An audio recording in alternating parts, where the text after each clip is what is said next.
Gandang umaga po.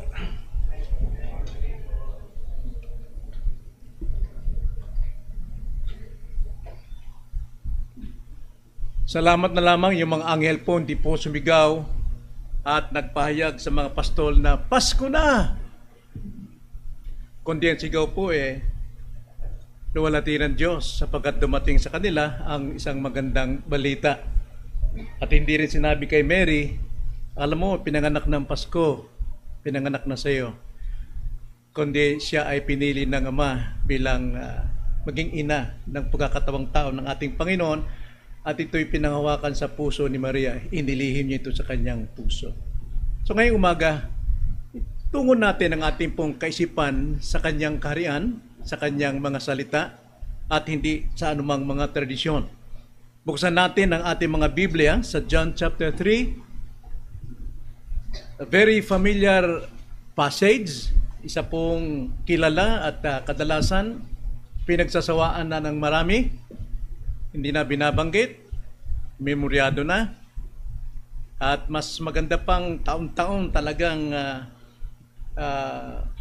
inaalala at binubuhay ang tradisyong Pasko kaysa sa text na ito. Ating basahin, verses 12 to 18. Kung sinasabi ko sa inyo ang mga bagay na makalupa at hindi ninyo pinaniniwalaan, paano ninyong paniniwalaan kung sabihin ko sa inyo ang mga bagay na makalangit?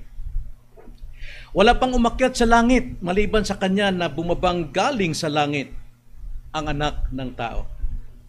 Kung paano itinaas ni Moises sa ilang ang ahas, kailangan din namang itaas ang anak ng tao upang ang sino mang sumampalataya sa kanya ay magkaroon ng buhay na walang hanggan. Sapagkat gayon na lamang ang pag-ibig ng Diyos sa sanlibutan na ibinigay niya ang kanyang tanging anak upang ang sino man sa kanya'y sumampalataya ay huwag mapahamak, kundi magkaroon ng buhay na walang hanggan. Sapagkat hindi sinugo ng Diyos ang anak sa sanlibutan upang hatulan ng sanlibutan, kundi upang ang sanlibutan ay maligtas sa pamamagitan niya. Kasama na po ang tradisyon. Ang sumampalataya sa kanya ay hindi hinahatulan, ngunit ang hindi sumasampalataya, hinatulan na. Sapagkat hindi siya sumampalataya sa pangalan ng tanging anak ng Diyos. Ito ang magandang balita, tayo ay manalangin. Opo, Panginoon, isinugo ninyo ang inyong bugtong anak upang magkatawang taong tulad namin, mamuhay bilang tao tulad namin, upang iligtas sa mga taong katulad namin na mga makasalanan at maging sa mga ami pong mga natanggap na aral sa sanlibutang ito na punong-puno ng pagkalayo sa iyong katotohanan. Gaya ng iyong panawagan sa Matthew 11:28, lahat kayong mga napapagod at nabibigat ang lubha dahil sa napakaraming aral tradisyon sa sanlibutang ito, lumapit kayo sa akin upang kayo ibigyan ko ng kapahingahan. Salamat po, Ama, ng salita ninyo'y katotohanan at ang katotohanan lamang siya makapagbibigay sa amin ng kalayaan at kapahingahan ng aming kaluluwa sa mundong ito.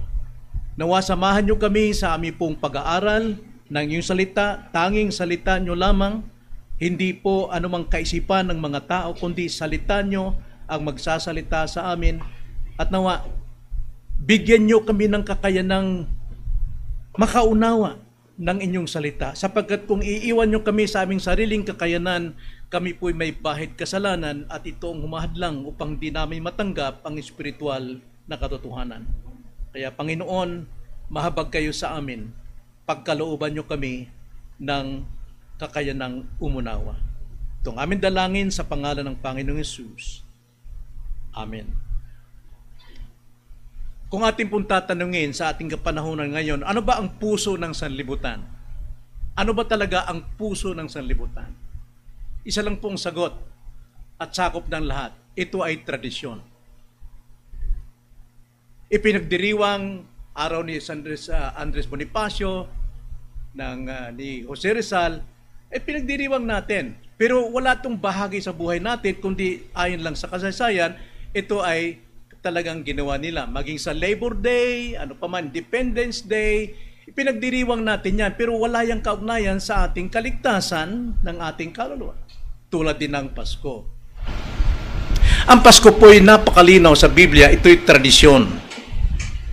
At ang nakakalungkot dito, hindi ito naging commercialized, kundi naging Christianized. Sapagkat even Christians na matataas ang kanilang kaalaman sa doctrine of theology, and yet, sila po ay nagdiriwang ng Kapaskuhan. So anong puso ng sanlibutan? Traditions. Pero anong puso ng Diyos? Anong puso ng Diyos? Love. At ito ang pag-ibig na siyang makapagliligtas sa atin. Ito magbibigay sa atin ng tamang daan. Mamayang gabi po ay tinatawag nilang Noche Buena ba? Hindi ko alam. Sapagat ito po'y Pasko. Pero marami po ngayon, mga kumpanya, mayroon po mga Christmas party. Last 2 days, napakaraming tao na aksidente, mga sasakyan nagiba dahil isang driver from Christmas party lasing. At marami siyang nadisgrasyang tao. Ito bang spirit ng Christmas? Is this Christian spirit? Hindi tayo nakikilahok o hindi tayo nagse-celebrate ng Pasko. Dahil ito'y kabahagi ng ating pananampalatayang kaligtasan. Tayo po'y nakikilahok sa tradisyon nito sapagkat mayroong iniiwang magandang moral tulad ng bigayan, pagpapatawaran. Pero actually, you cannot forgive others unless you have been forgiven by God.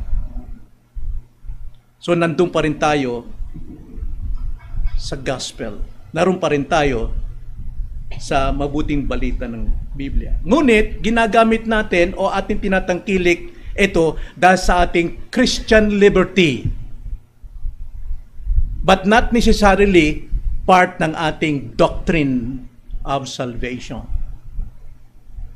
Tinatangkilik natin itong Christmas sapagkat tayo po may binigyan ng Diyos ng kalayaan upang gawin natin ang mga gray areas ng ating Christian life. Yung pong walang tuwirang utos sa Biblia. Ngunit ang sabi ni Pablo kabilin-bilinan sa atin, babasahin ko lang po, 1 Corinthians 6:12, ganito ang pagkakasabi ni Paul, when it comes to Christian liberty, yung kalayaan natin, ay sabi ni Paul, ang lahat ng mga bagay para sa akin ay matuwid. Ngunit hindi lahat ng mga bagay ay makatutulong. Ang lahat ng mga bagay para sa akin ay matuwid, ngunit hindi ako paalipin sa anuman. So mayroon tayong Christian liberty, pero hindi tayo dapat magpaalipin ng ating kalayaan. Sapagkat marahil may ma-stumble at marahil nabibigyan natin pagpigati ang banal na espiritu sapagkat hindi na ito ayon sa kanyang kalooban. Continue sa chapter 10, verse 23, ganito po ang pagkakasabi, kaya pinawalang saysay inyo, I'm sorry. 1 Corinthians 10:23, lahat ng mga bagay ay matuwid, ngunit hindi lahat ng bagay ay makabubuti. Lahat ng mga bagay ay matuwid, ngunit hindi ang lahat ng mga bagay ay makapagpapatibay. So ang ating Christian liberty, ginagawa natin para i-strengthen natin ang mga weak, not to offend them. Kaya ang ating pong Christian liberty ay mayroon pong limitasyon sa ating sarili. Hindi tayo dapat paalipin. Tanda natin, tradition is not a gospel. At ang sabi ng Panginoon sa Matthew 15 verse 6 to 9, pagdating po sa tradition, Jesus Christ mismo sa kanyang lips, ang sabi niya, kaya pinawalang saysay ninyo ang mga salita ng Diyos dahil sa inyong tradisyon? Ang sabi ni Jesus Christ. Kayong mga mapagkunwari, tama ang pinahayag ni Isaias tungkol sa inyo nang sabihin niya, iginagalang ako ng mga bagay ng bayang ito sa kanilang mga labi, ngunit ang kanilang puso ay malayo sa akin. At walang kabuluhan ang pagsamba nila sa akin. Bakit po? Itinuturo nilang alituntunin ng mga tao bilang doktrina ng Diyos. So tradition is not a doctrine, it is not a gospel. So sa totoong Kristiyano, mga kapatid, dapat tayo makalaya dito, pero hindi natin sinasatabi ang traditions ito sapagkat may mga gandang ibinibigay naman dito. Tulad ng pagmamano. Sa totoong Kristiyano, ang puso nila ay pag-ibig ng Diyos. Hindi po ang traditions. Sapagkat ang pag-ibig ng Diyos ang siyang binigay sa atin na kaligtasan. Sino po? Si Yesu Kristo. Si Kristo hindi Pasko. Jesus Christ is God. At the same time, man. Kaya tumuko tayo sa puso ng Diyos na siyang dapat nating pagtuunan ng pansin sa season na ito. John 3:16, again, babasahin natin. Ito po ang ating pag-aralan. Napakabisado na natin. Memoryado na natin. And yet, kailangan nating himay-himayin upang maunawaan natin ang talatang ito sapagkat marami pong nagko-quote ng talatang ito without knowing behind ano pa yung doctrine dyan. Ano ba yung ginawa ng Diyos sa John 3:16? Ang sabi po, sapagkat gayon na lamang ang pag-ibig ng Diyos sa sanlibutan. Gayon na lamang ang pag-ibig ng Diyos sa sanlibutan. At dahil dyan, ibinigay niya ang kanyang tanging anak. Bakit? Upang ang sino mang sa kanya'y sumampalataya ay huwag mapahamak, kundi magkaroon ng buhay na walang hanggan. Sa context nito, mga kapatid, sa Old Testament, ang buong bayang Israel ay sinumpa ng Diyos dahil sa kanilang kasalanan, sa kanilang paglabag, sa kanilang di pagkilala sa Kanya, na nagligtas sa kanila mula sa Ehipto, at siya'y nagpadala ng maraming ahas, makamandag na ahas, upang ang sino mang matuklaw nito ay tiyak na mamamatay. At maraming ang namatay. Maraming nagsisikap na gamutin ang kanilang sarili, gawin ang lahat ng paraan, mga doktor, mga quack doctors, at anumang kapangyarihan nila, ngunit lahat sila ay namamatay. Ngunit sa habag ng Diyos, kanyang pinag-utusan si Moises nang sabi, Moises, gumawa ka ng isang tikin, isang tumbaga, isang estatwang ahas, at ilagay mo sa isang tungkod at itaas mo, at ang sino mang tumingin sa ahas na yon, sila'y maliligtas. Sapagkat gayon na lamang ang pag-ibig ng Diyos. Binigay niya ang kanyang anak. Kaya ganun din po inilarawan na sa takdang panahon si Jesus ay nagkatawang tao upang siya naman ang mataas sa krus, upang ang sino mang sumampalataya sa Kanya ay hindi mapapahamak kundi magkaroon ng buhay na walang hanggan. Yun po yung context. Sapagkat hindi naparito ang anak ng tao upang hatulan ang sanlibutan, kundi iligtas. Ngunit ang sino mang hindi sumasampalataya sa Kanya ay nahatulan na. Lahat po ng hindi sumasampalataya, nahatulan na. Kaya kapag ikay namatay, it is appointed unto man once to die, and after that is judgment already. Buhay ka pa, nasa hukuman ka na. Tulad ka ng isang taong nakagat ng ahas, naghihingalo ka na patungo sa kamatayan, pero dahil sa pag-ibig ng Diyos, siya'y nagpadala ng tikin upang tignan mo sa kabila ng iyong paghihingalo, may pag-asa ka pa. Yan po ang kalagayan natin. And that is the heart of God, not the tradition. Yan po ang puso ng Diyos.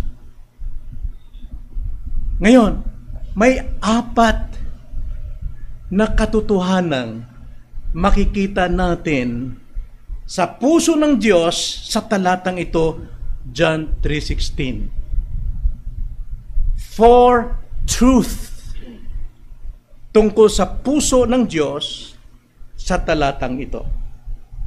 Una, sa talatang ito, makikita natin ang katotohanang iniibig ng Diyos ang sanlibutan.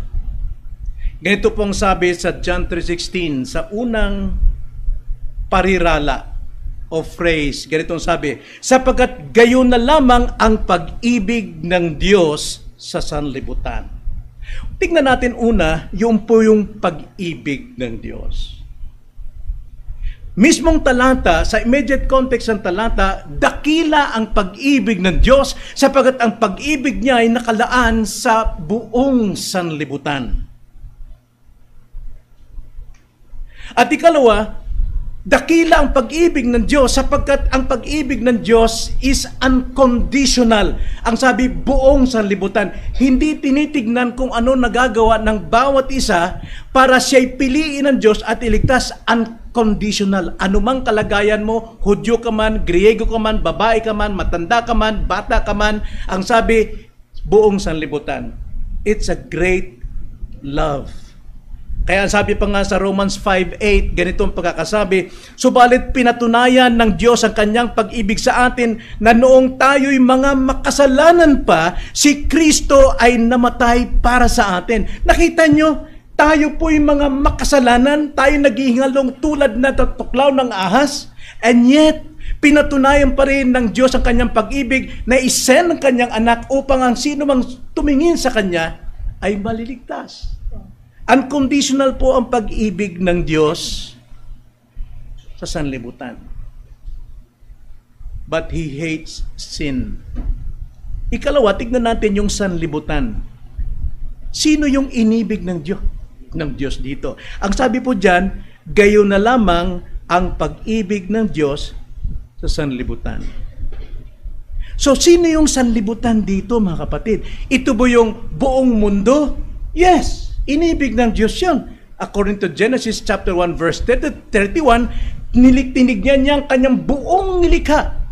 Kasama ang mga tao at siya'y natuwa. He loved His creation. Kaya nga pati nga mundo ililigtas ng Panginoon sa huling panahon. Pero hindi yung sanlibot sinasabi dyan sa ating text. Sapagkat lahat ng creation minamahal ng Panginoon. So, ang tukoy ba rito? Lahat ng tao? Ito ba yung sanlibutan? Lahat ng tao? Kababasa lang po ng ating scripture reading, Romans 3:23. Ang sabi, yamang ang lahat ay nagkasala at hindi nakaabot sa kalulwatian ng Diyos. Lahat po ay makasalanan. Iniibig ba ng Diyos? Ito bang lahat ng mga tao sa mundong ito? Alam nating hindi, sapagkat si Judas nasa impyerno.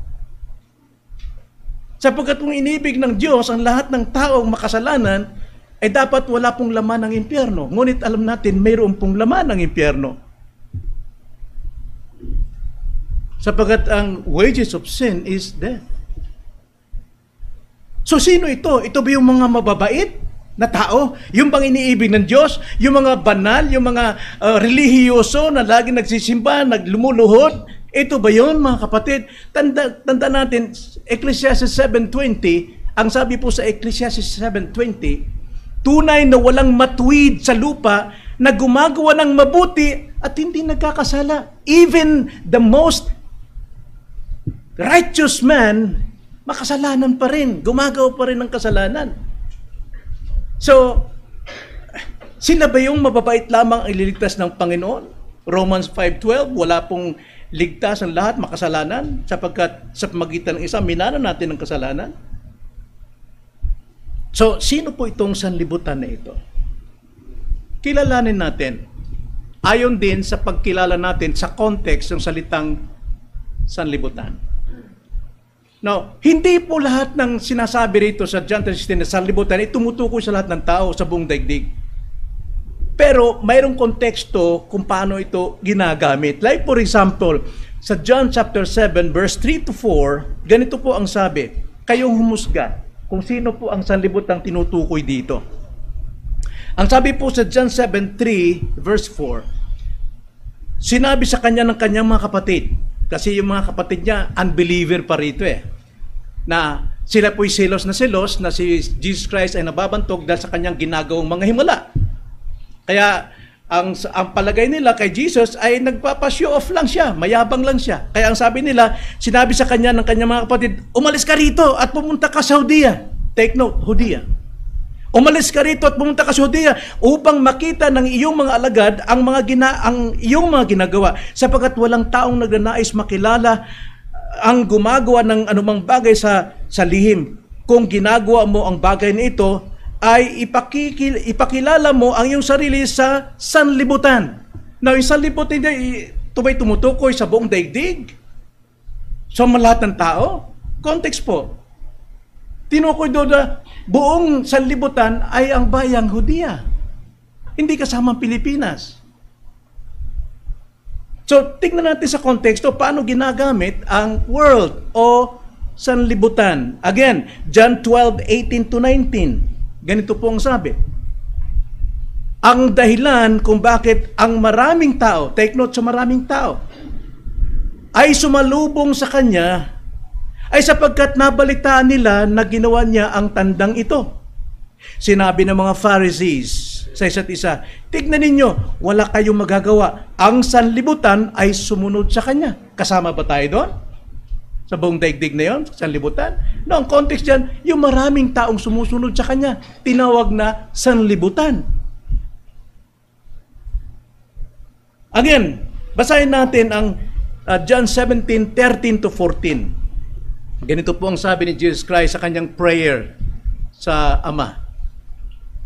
Ngunit ngayon ay pupunta ako sa iyo, sabi ni Jesus Christ.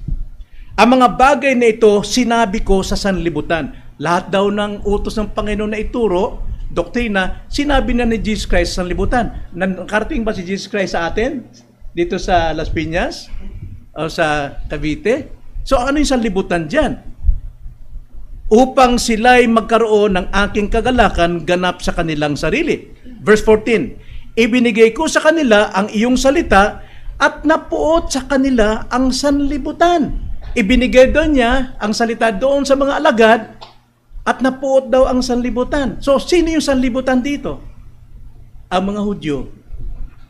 Hindi po buong Pilipinas. O hindi na sinabing buong Romano sapagkat sila ay nasa sariling bayan pa rin sila. Kaya ang sanlibutan dito ay tumutukoy sa mga Hudyo. Then, another one.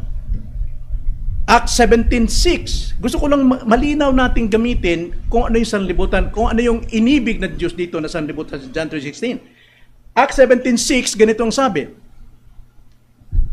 Nang sila'y hindi nila natagpuan, kanilang kinaladkad si Jason at ang ilang kapatid sa harap ng mga pinuno ng lungsod na pinagsisigawan, ang mga taong ito nang gugulo sa buong mundo ay dumating dito. Saan si Pablo naririto, mga kapatid? Anong lugar si Pablo nandirito? Thessalonica. Now, hindi natin makikita sa Tagalog yung buong mundo, pero makikita natin sa ESV. Tingnan natin ang Acts 17 verse 6, sa ESV natin titignan. Ano pong pagkakasabi? Acts 17, verse 6, ganito ang sabi. And when they could not find him, they dragged Jason and some of the brothers before the city authorities, shouting, "This man who have turned the world upside down." Binaliktad din nila ang mundo, ang buong mundo. Have come to, upside down, have come here also. Dahil doon sa doktrinang tinuturo nila, ay talagang nasakop na raw ang buong mundo. Pero ang mundo ron ay ang Thessalonica. Hindi po kasama ang Pilipinas. And lastly, Acts 19:27. And there is a danger that Not only that this trade of ours may come in this into disrepute, but also that the temple of the great goddess Artemis may be counted as nothing, and that she may even be deposed from her magnificence, she whom all Asian and the world worship. Lahat daw ng Asyano at ang mundo, na alam natin mga hintil ang tinutukoy dito sa Ephesus. So sa Ephesus po nangyari ito, hindi po sa buong daigdig. Kaya pagdating sa John 3:16, anong world ang tinutukoy dyan na inibig niya? Sino ba ang iniibig ng Diyos na kanyang ililigtas? Hindi ba ang kanyang mga tao? So, Ephesians chapter 1 verse 4, ganitong pagkakasabi sa Tagalog po. Saglit ha. Tagalogin ko muna. Ephesians 1:4. Ito yung mga taong ililigtas ng Panginoon. Ang pagkakasabi, ayon sa pagkakapili niya sa atin, including Paul himself, ang sabi niya, sa kanya bago itinatag ang sanlibutan upang tayo maging banal at walang dungis sa harapan niya sa pag-ibig. Mayroon siyang mga kinilala, pinili, itinakda before the foundation of the world, the cosmos, na kanya pong ililigtas to be holy and blameless.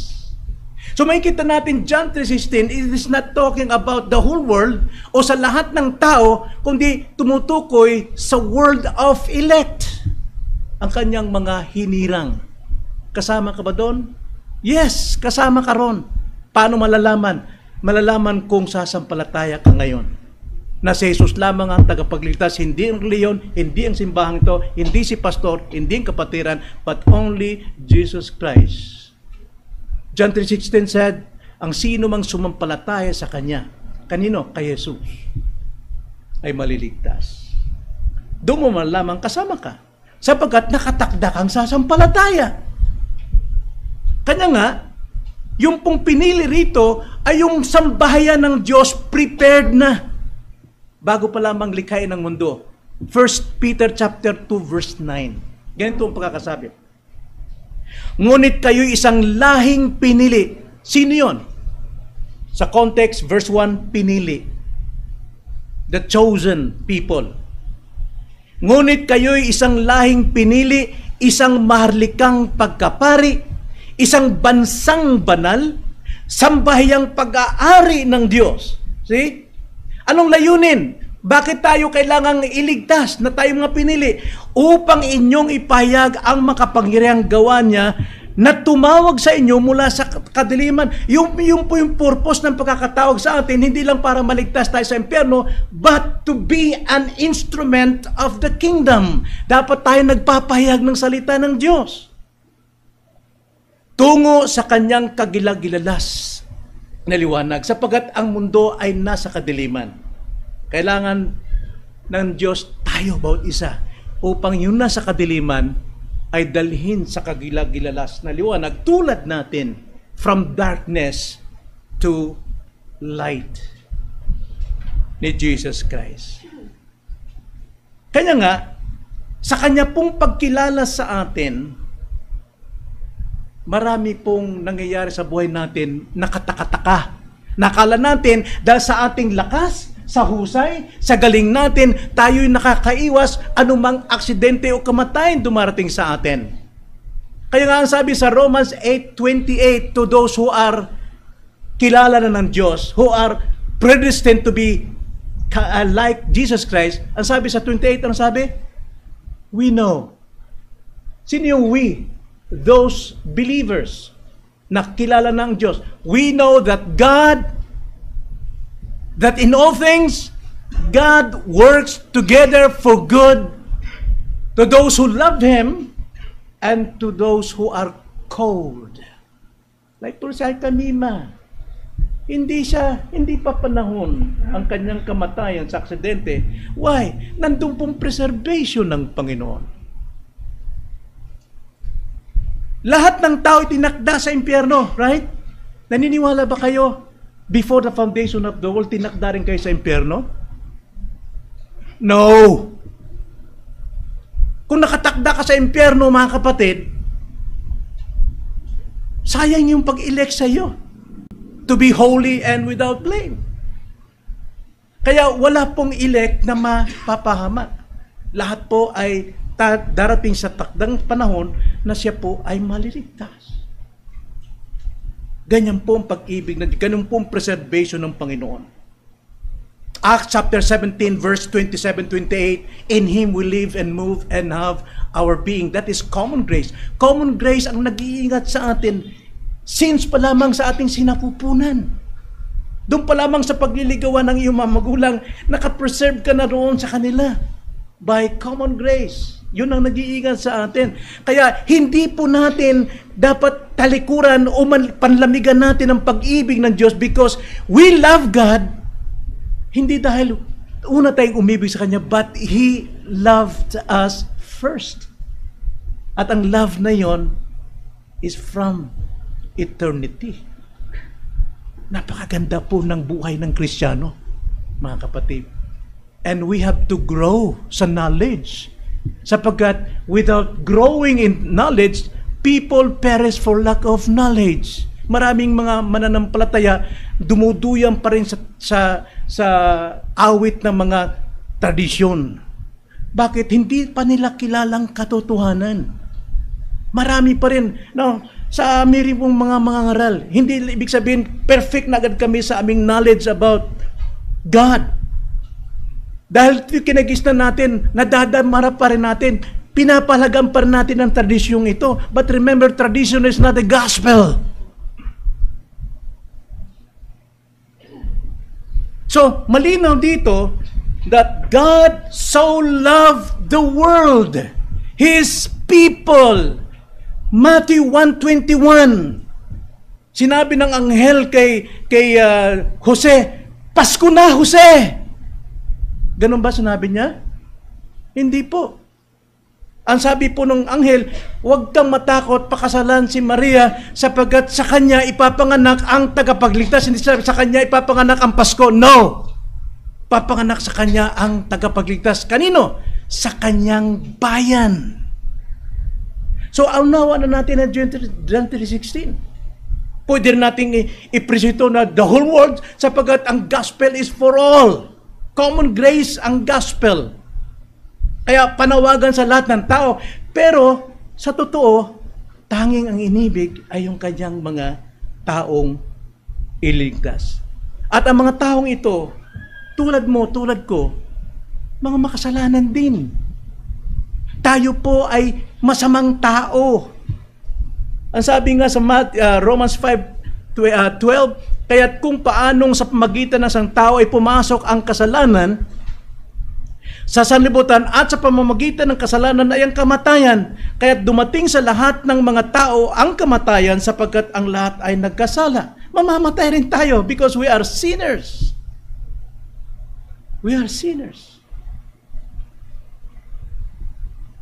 Then, sabi ni David, even David, the man who seek after God's own heart, sa kanyang patutuo, Psalms 51 verse 5, narito ako'y ipinanganak sa kasamaan at ipinaglihi ako ng aking ina sa kasalanan. So kahit ang pinakamatuwid na tao, makasalanan pa rin. Makasalanan. At tayo po ay makasalanan before we hate God. Kayo ba, nung kayo pa hindi pa Kristiyano, napuot ba kayo sa Diyos?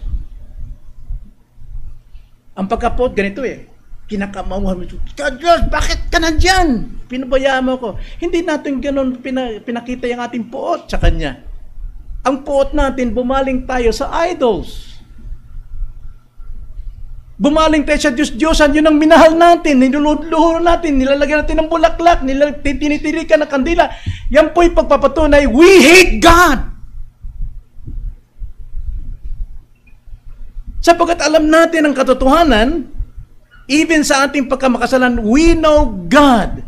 Nakikita natin ang kanyang kapangyarihan sa creation. Romans 1:18-21.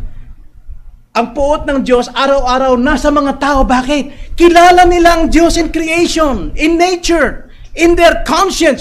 Pero sinasamba nila ang Diyos-Diyosan. Kaya hindi natin nakikita natin, masaya man sila sa Pasko nito, but God hates them. May judgment sa kanila every minute of their life. At actually, they are already judged. John 3:18. Ganon din tayo.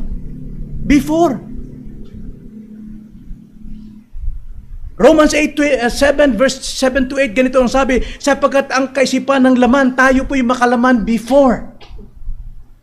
Ang sabi, sapagkat ang kaisipan ng laman ay pagkapuot laban sa Diyos. Nakita nyo? Bakit po? Romans 1:20 po ang reason. Kilala natin ang Diyos na walang ibang lumikha ng sanlibutan ito. Kilala natin Diyos sa ating konsyensya, tumatawag tayo ng Diyos pero mali. Pero yun pong patunay, kilala natin Diyos, pero bumaling tayo sa mga idols, kaya napupuot ang laman natin sa totoong Diyos. Sapagkat hindi ito nagpapasakop sa kautusan ng Diyos ni hindi nga maaari. Kaya hindi po tayo nagpapasakop sa kautusan ng Diyos, papasakop tayo sa relisyon. Hoy mga ginataron, lapag ampo mo diha, luhod mo diha. Yaw-yaw nini. Kere election.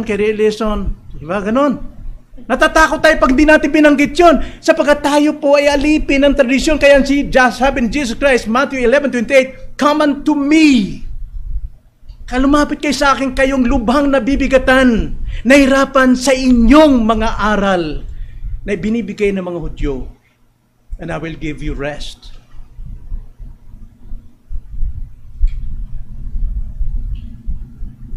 Abag yan, mapuno ka sa grasya.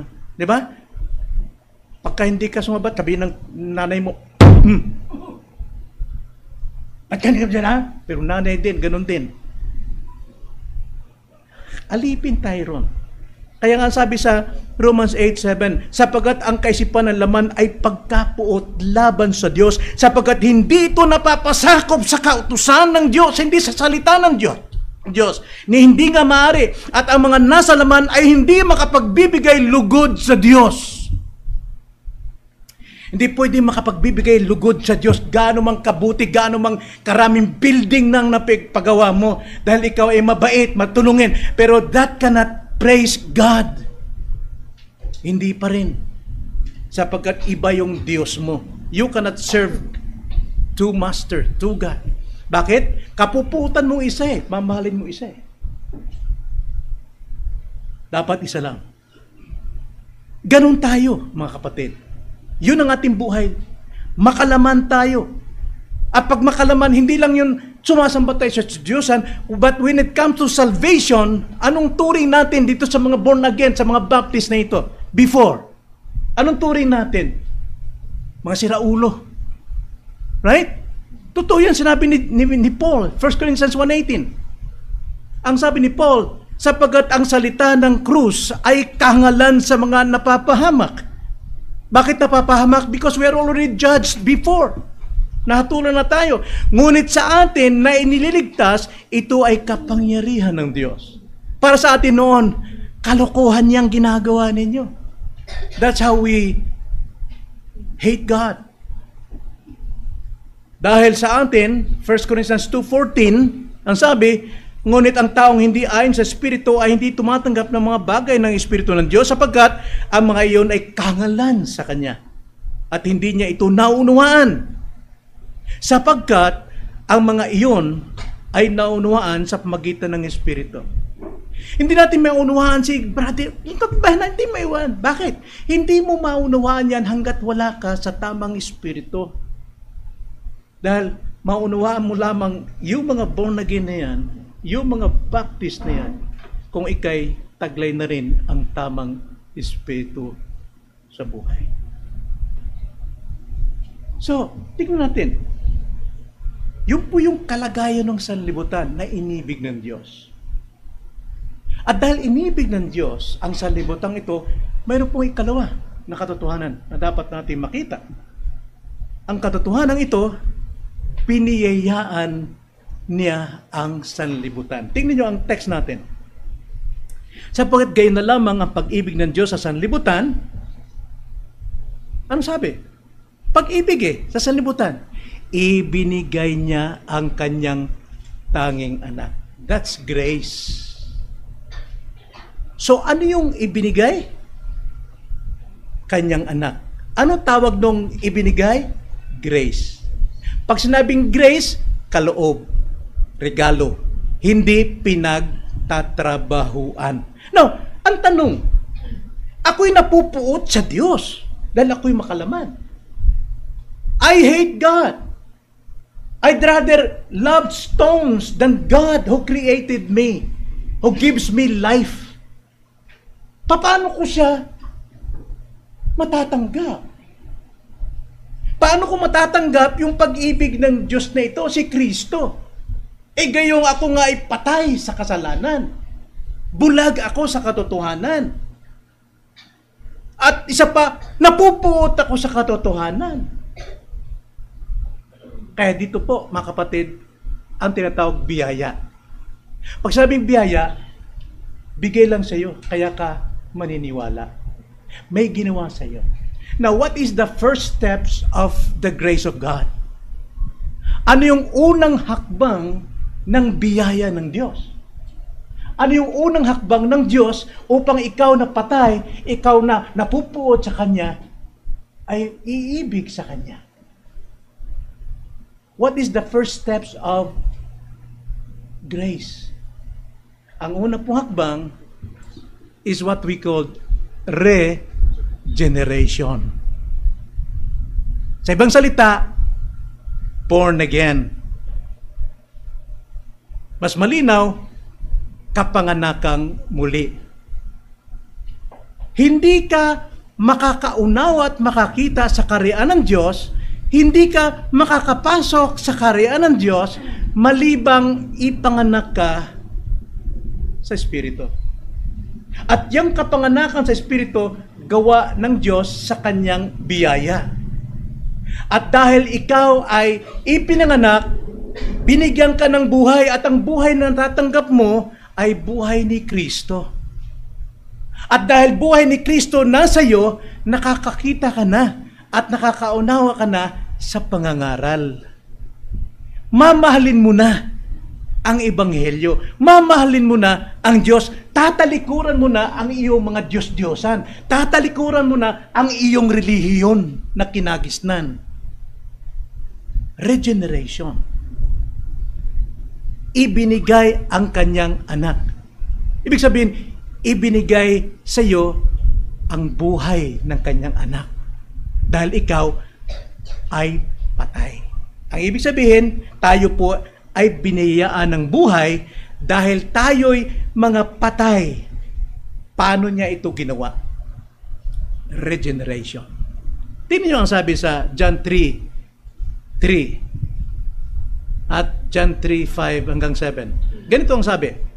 Sumagot sa kanya si Jesus. Kausap niya ito si Nicodemus, isang relihiyoso, akala niya siya ay ligtas na, anak na siya ng Diyos sapagkat sila ay bayan ng Diyos. Not necessarily bayan ng Diyos ay ligtas na.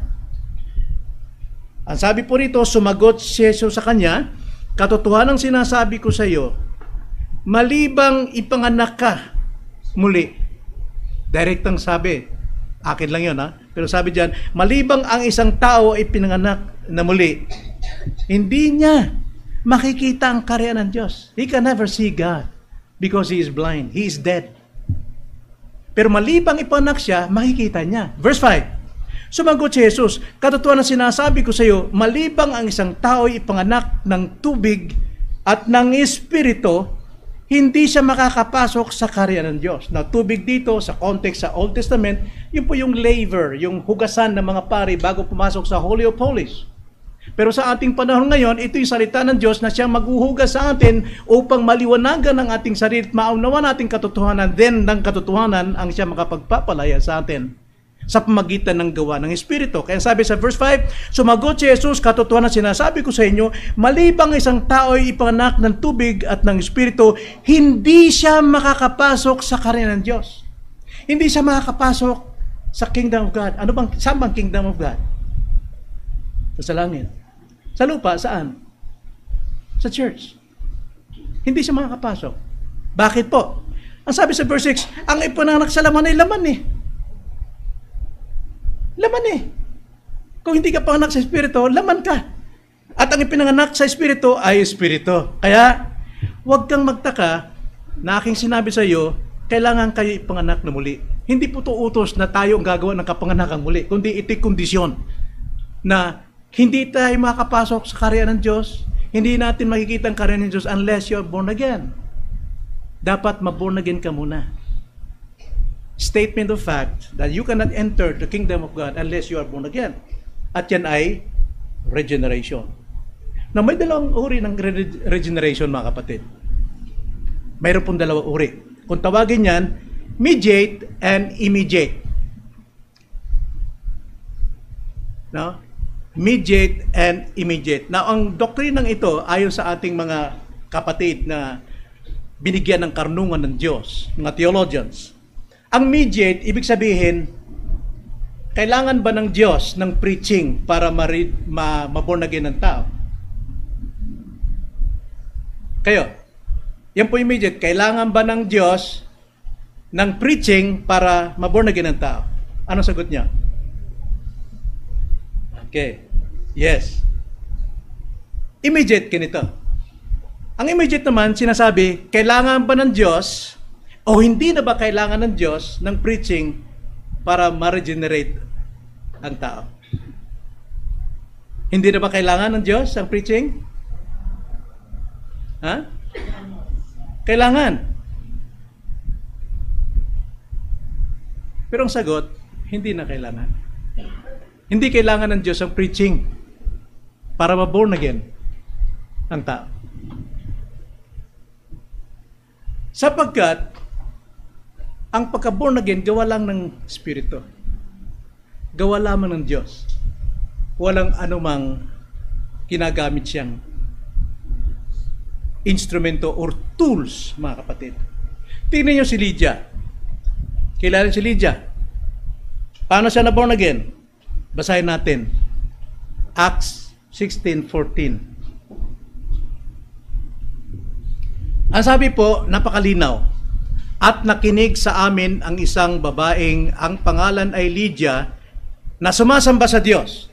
Now, tingnan mo si Lydia, sumasamba sa Diyos. Nakikinig ng pangangaral. Ligtas na ba siya sa kanyang pakikinig? Ha? Hindi eh. Tulad din sa atin yan, nakikinig din tayo. Ay, naimbitahan ako sa, sige, makinig lang naman ako ron eh. Pero lalabas siya rito, hindi siya ligtas. Tulad lamang ni Lydia. Pero si Lydia, maka-Diyos. Proselyte siya ng Hudyo. Sapagkat dito nakilala niya ang totoong Diyos. Pero hindi pa niya nakikilala ang totoong tagapagligtas. Kaya ano pong ginawa ng Diyos? Ito na, here comes the regeneration. Ang sabi po dito, siya mula sa lungsod ng Tiatira at isang mga ngalakal na mga telang kulay ube, binuksan. Ano ibig sabihin ng binuksan? Ipinanganak muli. Binigyan ng buhay. Si Lydia, binuksan ng Panginoon ang kanyang puso upang makinig na mabuti sa mga bagay na sinasabi ni Pablo. Ang Diyos po ang nagbubukas, that is regeneration. Paano mapatunayan si Lydia ay ligtas? Anong proof? Tingnan nyo sa talata. Kaya nga sa preaching Bible lang tayo. Sapagkat kung libro at komentary ang ating hawakan, yung paliwanag ng doktrina ng komentary, yun ang papasok dito, hindi mo natitignan kung ano sinasabi ng text. One-sided lang. Kahit ang galing pa. Pero kailangan natin ang text mismo sapagkat siya nagtuturo sa atin kung ano totohanan actually sa ating binabasa. Anong katunayan na si Lydia ay naligtas? Yes. Pakibasa nga, Sister Zenny.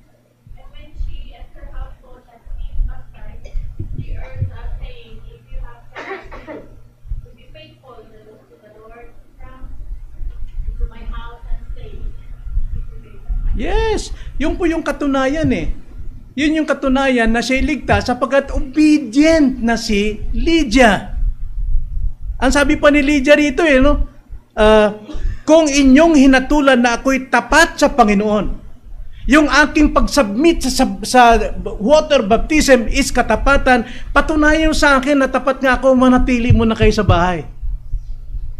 At katunayan, ito yung unang iglesia sa Macedonia, Filipos, sa bahay mismo ni Lydia. Why? Pinakita niya ang kanyang pananampalataya sa pamagitan ng obedience sa Great Commission of God. Anong Great Commission? Making them disciples. Implied na nakapag-preach na, mga kapatid. Make them disciples and baptizing them in the name of the Father and of the Son and teaching them. So yun po yun. Yung pong pag sinabing mediate, kailangan ng gospel after na ikaw ay ma-regenerate. Matapos na ikaw ay maipanganak na muli. Sapagkat buhay ka na eh. Naunawaan mo na. Hindi ka na patay.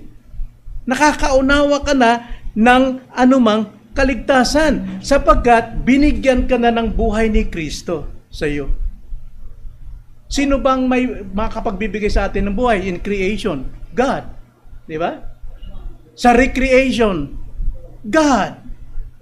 Si Jesus Christ pa rin. Ang sabi ni Jesus Christ, kanyang mismong testimony, John 14:6,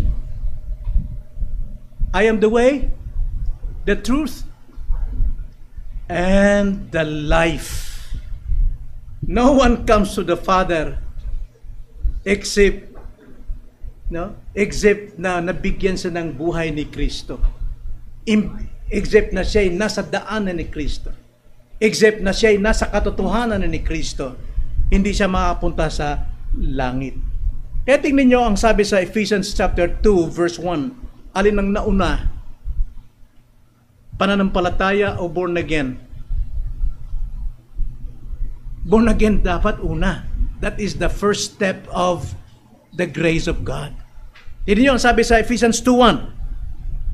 Kayo nooy mga patay sa inyong mga pagsalangsang at mga kasalanan. Yun yung ating kalagayan. We are dead because of our rebellion. We rebel God because we are in nature sinners. Hindi ka nagiging makasalanan kung gumagawa ka ng kasalanan. No. Kaya ka nakakagawa ng kasalanan sapagkat ikaw ay makasalanan na.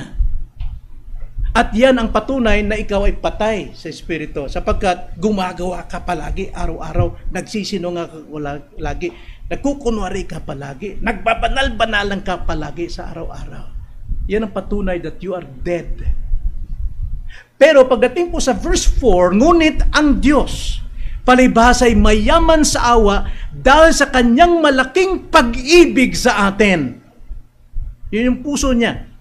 Maging noong tayo mga patay sa pamagitan ng ating pagsuway, binuhay niya tayo kay Kristo. It was God who makes us alive. Siya yung nagbuhay sa atin para kay Kristo. Kaya nga, ang sabi diyan, sa pamamagitan ng biyaya, kayo'y naligtas. Hindi sa ating traditions, hindi sa ating pagsisikap, hindi sa ating kabaitan, tayo naligtas sa biyaya ng Diyos. Purihin ang Diyos. Siya lamang ang dapat purihin sa ating mga buhay. Kaya nga, regeneration, ito'y gawa ng banal na espiritu sa puso ng tao upang sumampalataya saan? Sa mabuting balita ng kaligtasan. Regeneration first. Bago ang preaching. Sapagkat sa regeneration, binigyan ka ng pananampalataya. Faith cometh by hearing. Kaya naman, tayo po ay nakakaunawa. And that's why we believe God.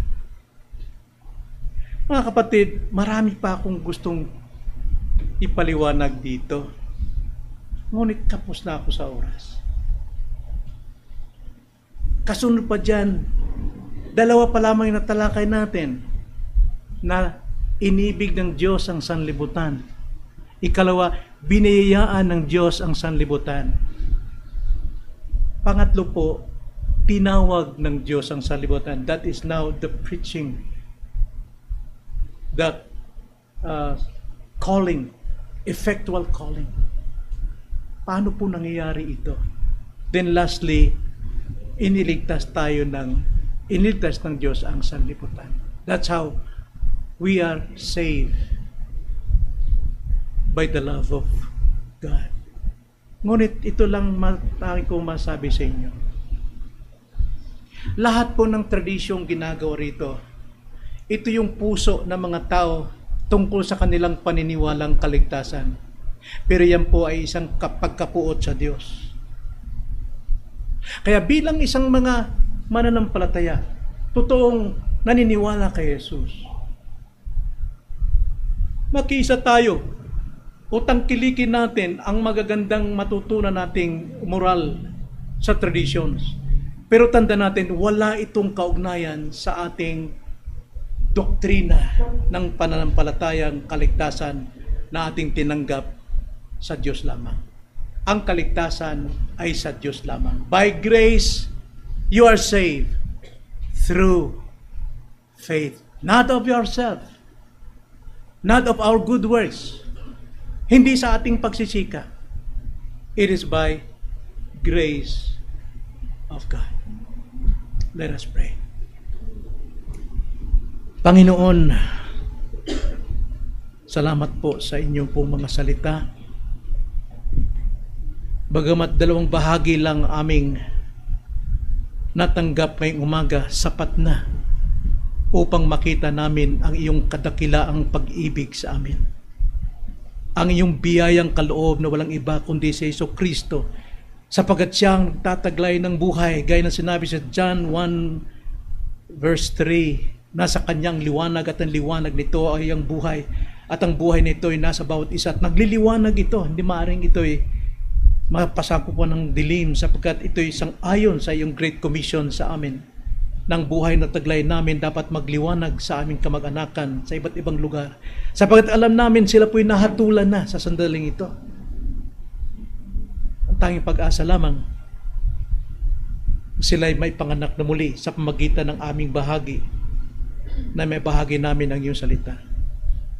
Panginoon, salamat po na sana ito po'y mag-iwan sa amin ng totoong kalayaan at hindi na kami mapaalipin pa sa paniniwala na labas sa iyong banal na kasulatan, walang tuwirang pinag-uutos, kundi sundin namin ang iyong pong kautusan, ang iyong utos lamang, O Diyos. Itong aming dalangin sa pangalan ng Panginoon Hesus.